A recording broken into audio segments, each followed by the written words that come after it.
will be tested, no exceptions. You know, Abdullah ibn Mas'ud radiallahu anh, he said, I would rather eat a burning coal that burns what it burns and spares what it spares. I mean, I don't care if it does all the damage to me, than say about something Allah had happen, I wish it didn't happen. Or something that Allah prevented from happening, I wish it would have taken place.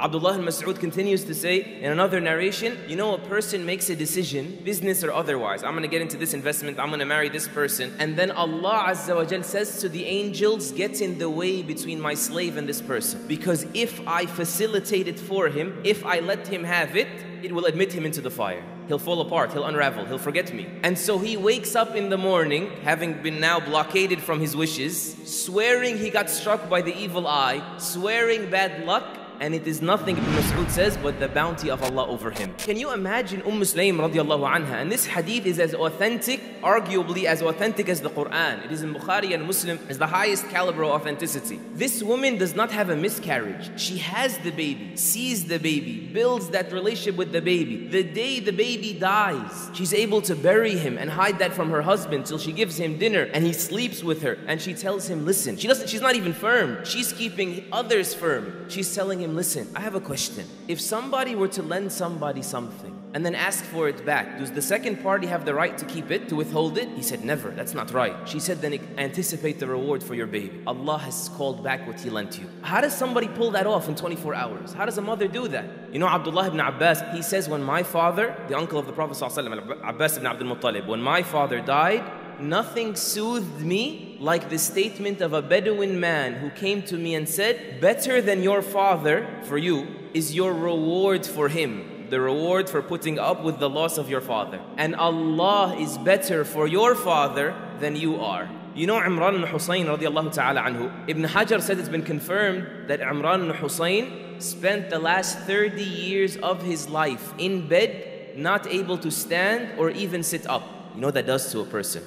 Physically of the sores, psychologically of depression. He says they even had to cut a hole in his bed under him, meaning to relieve himself. And this is a noble companion. This is the same companion who narrated the hadith, understandably, when the Messenger ﷺ said, pray standing if you can't, and sitting, and if you can't, then on your side. Imran is the one that narrated it. It applies to him and whoever is like him. Mutarrif and Al-Ala, two great scholars of the early Muslims, they said, we entered when we saw Imran ibn Husayn, may Allah be pleased with him, we began to cry. And he told us, why are you crying? They said, like, we feel bad for you. Long time, man. We feel bad for your condition. He said, I will tell you something, but don't disclose it to anyone so long as I'm alive.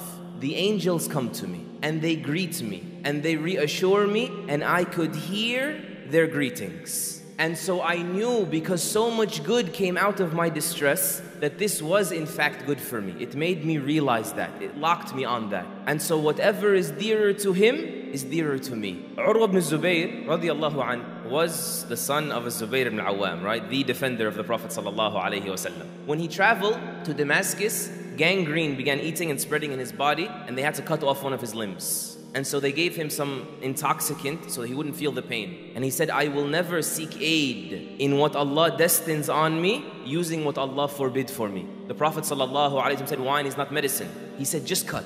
So they brought the saw and they put it on his left knee and they cut. The narrator says, and he said nothing but has. That was it. He just kept saying that. And the Khalifa, Al-Walid ibn Abdul Malik, said, مَا رَأَيْتُ أَصْبَرَ مِنْ هَذَا الشَّيْخ. I've never seen someone with the endurance of this old man. His son, Hisham ibn Urwa, says after my father came out of that ordeal, before he heads back home, a man came to him giving him condolences. His leg has just been cut off.